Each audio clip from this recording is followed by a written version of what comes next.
Moontap, mag-ingay! Sa kaliwa ko, fighter represent, mag-ingay para kay Chu! Sa kanan ko, fighter represent din, mag-ingay para kay Pakito! Okay, pinili ni Chu na Oo, mauna. talagang uunahan ko to para di na makasapak. Makikita pa ng tao kung paano ka sa akin babagsak.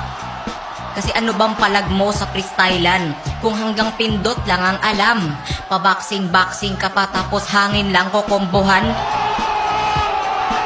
At kung akala mo madadaan mo ako sa burst damage, malabo ka diyang makasavage. Kapag tuna nakaharap mo, mawawalan ka ng advantage. Isang sipa ka lang boy, kaya wag ka sa akin mag-angas. Puro sapak lang kaya mo, pero di mo ko kayang mapaatras. Kaya sige, rumibat ka, gamit mga bara mong suntok sa hangin.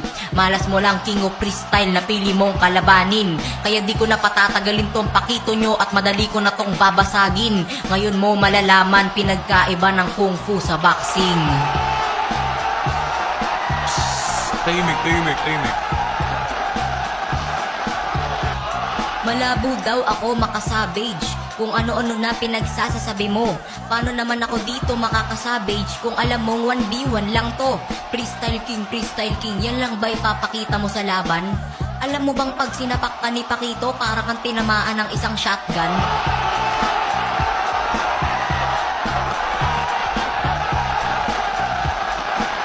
Aminado naman kami, ikaw ang malakas sa freestylan.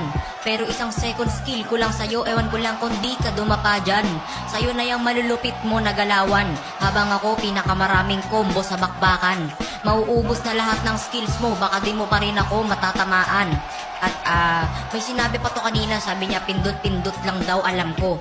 Malamang pipindot ako sa cellphone, ikaw san ka napindot sa kisa ninyo? King inang to, sa hangin daw ako sumasapak. Ikaw na nga sumisipa sa kalaban, ikaw pa tong napabagsak. Kaya anong palag ng kung fu kung dinaan ka lang sa suntukan? Anong palag ng mga sipa kung madali ka sa akin natuluyan? Time.